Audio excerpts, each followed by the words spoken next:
Hey there, Starlight. Welcome back to the Your Celestial podcast. I'm your host, astrologer, and soul centered transformation guide, Lumi Pelinku. And I cannot believe that we are approaching the week of February 9th. We are just a week away from the solar eclipse, beginning eclipse season on February 17th. And this week, I have to say, has to be one of the quieter weeks, very similar to last week. And because it's only quiet, it actually will carry a very important and emotional undertone. We have quite a bit of shifts happening this week, and I can't wait to uncover this with you. Before we begin, I invite you to subscribe to this podcast if you haven't already done so. And if you already have, thank you so much. And I appreciate your support. And I cannot wait to grow and evolve with you. And let's explore the week of February 9th and let's dive deep.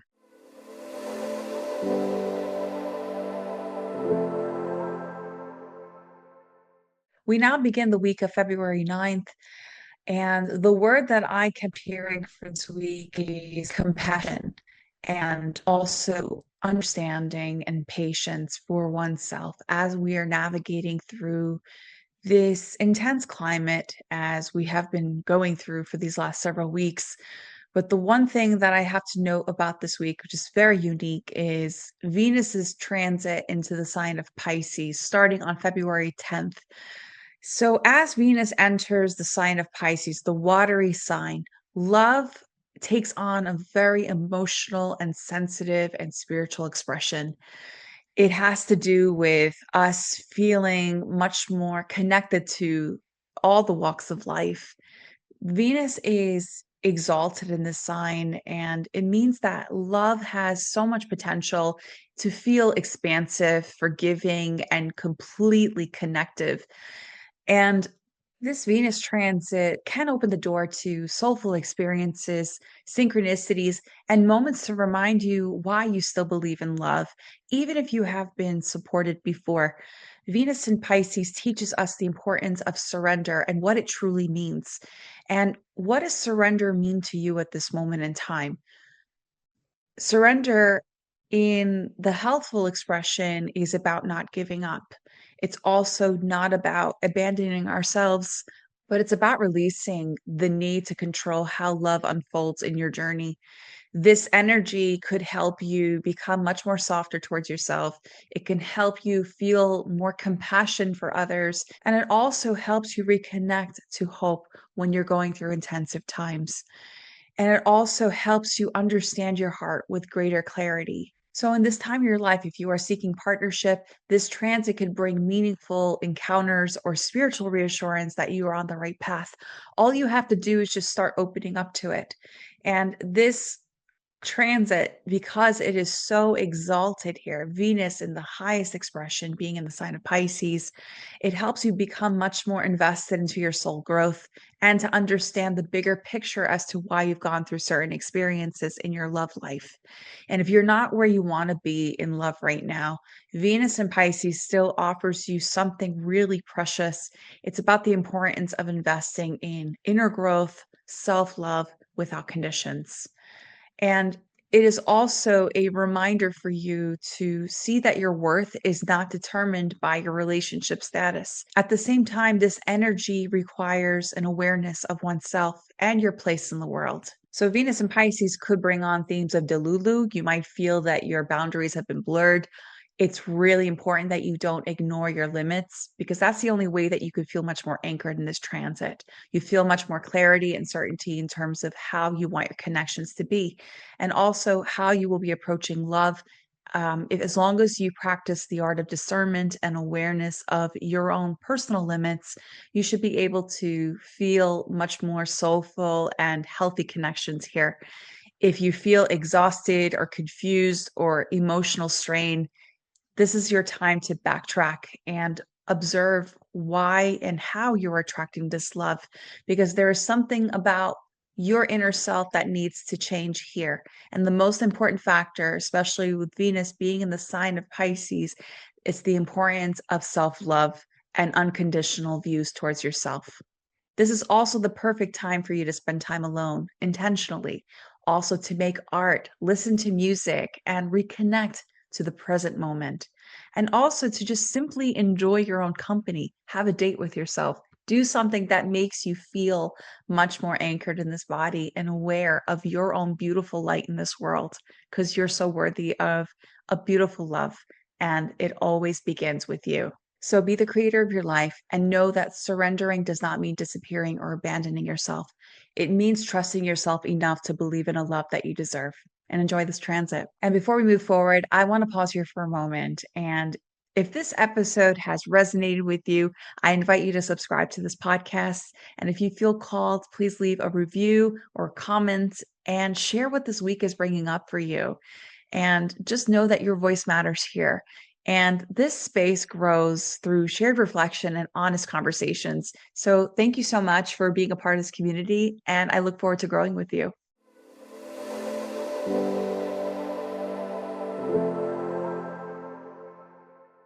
And now we meet on February 11th, where the sun in Aquarius sextiles Chiron in Aries. This transit carries a subtle but powerful healing message for us. And the sun in Aquarius invites us to change the script. It asks us to think differently, live differently, and as well as imagine a future that feels much more aligned. While Chiron in Aries highlights the wounds around confidence, leadership, and self trust. So, this kind of energy will help us understand the importance of curbing imposter syndrome. It has been creeping up within our collective consciousness for some time. It's not a coincidence that the asteroid Chiron was discovered around the same time the term imposter syndrome was created and has entered our collective language. Imposter syndrome was first named in the late 1970s, emerging from conversations with high achieving women who felt internally fraudulent despite clear evidence of their competence. And Chiron represents that same core wound, the fear of being exposed, and also the belief that success came from luck rather than skill and merit. I can't help but feel that we have been feeling this, especially in this case, because Chiron is in the sign of Aries. Aries is the energy that has to do with taking ownership, pioneering, and learning how to break barriers that have blocked us from achieving success.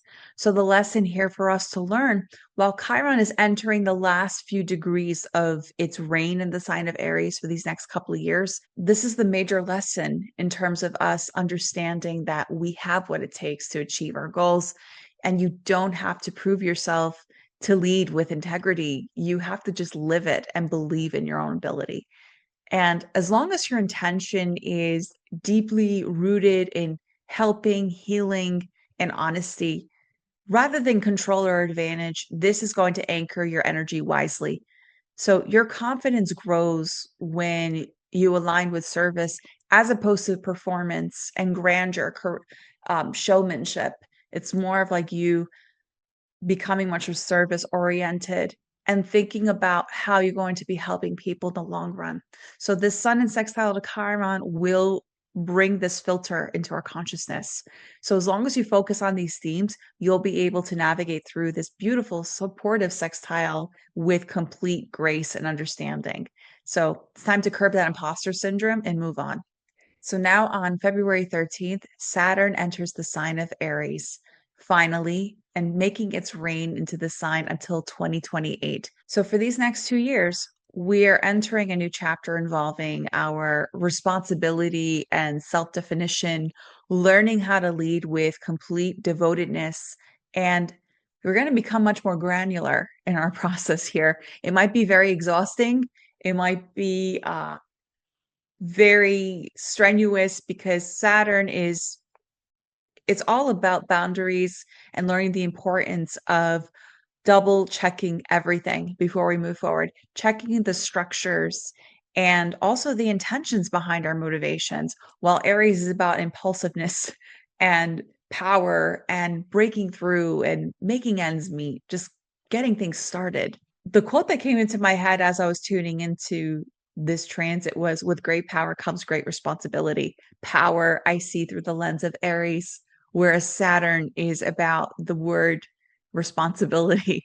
So Saturn represents our discipline, what keeps us contained, Also our commitment. Like we can't just dive in headfirst into things that we don't know about, or dive in headfirst into things that have no clear backing or structure. So Saturn like gives us this space to understand what discipline means, even though we have a crystal clear picture as to what we want to do.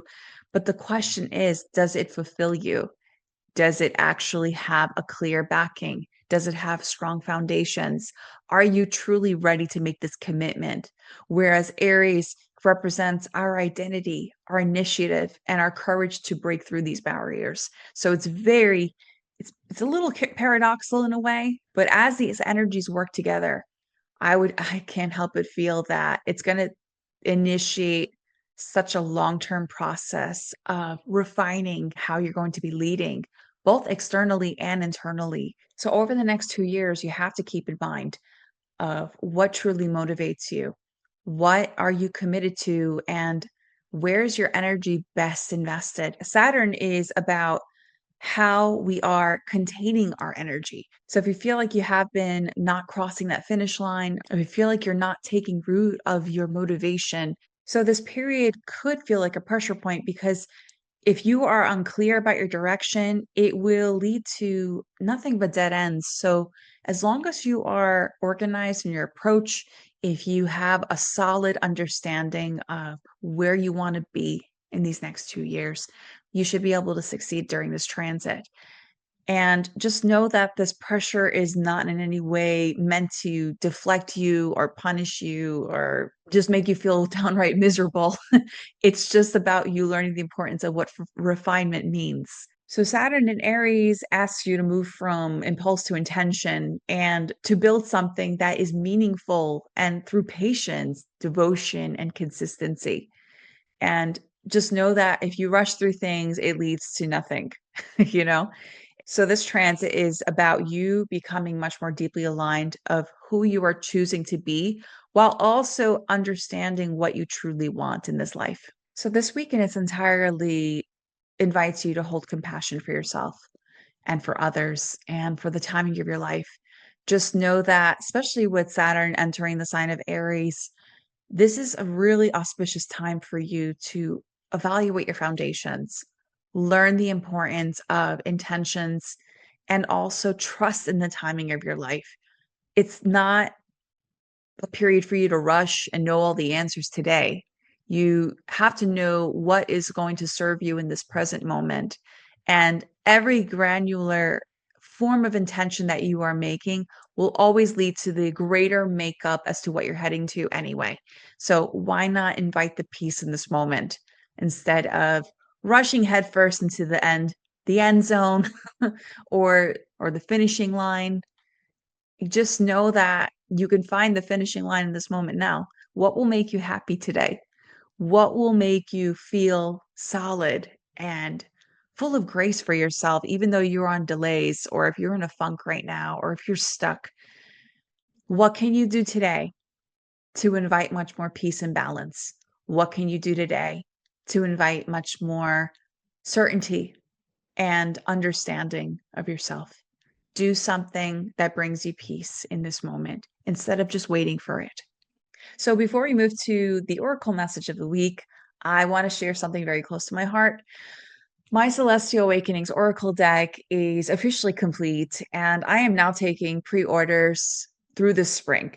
So, this deck was created as a soul centered companion, blending astrology, intuitive wisdom, color therapy, and crystal guidance to support you through moments of transition, healing, and self discovery.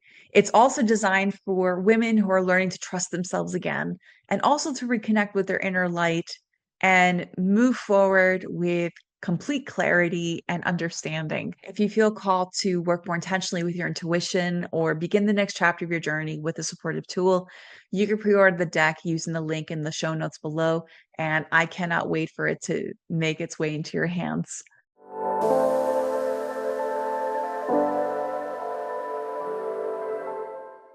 To close our time together, I'm going to be drawing one oracle card for the week ahead, a message to support compassion, clarity, and self trust. Okay, so I'm going to be drawing one oracle card, and I am using the deck called Energy Oracle Cards. Okay. All right, here we go. Let's begin. And this card is meant to help us support for the week ahead, to help us find compassion, self-trust, and clarity. Okay, so we got the card Victory. Powerful week ahead because we do have Saturn and Aries happening. We also have Venus entering Pisces, Sun in sextile to Chiron. So the message of this card is basically as you're doing the inner work regarding these planetary transits, the week of February 9th will lead to victorious outcomes of your story. So you see how she has like the laurel right there. She's celebrating, she's cultivating it. She's also like calling it in. So if you are in a struggle right now, if you're feeling like feelings of stagnancy, if you're going through like a funk, or you just feel like there's never going to be a breakthrough of some sort, just start visualizing the outcome that you want to attract here in this life or attract here in this story that you keep living. So the indicator is that you're on the right track. And if you're feeling like you are not in that position where you want to be regarding your like whatever's hovering above your head in terms of a problem or issue or matter, this could also be in the love life, or if you're in your love life right now, just know that you have to focus on what makes you feel most empowered in your path, as opposed to you feeling like you're on the other end of the coin. Whereas victory, you lose, right? Victory, you don't really gain any upper hand. To claim this laurel, you have to start wearing it.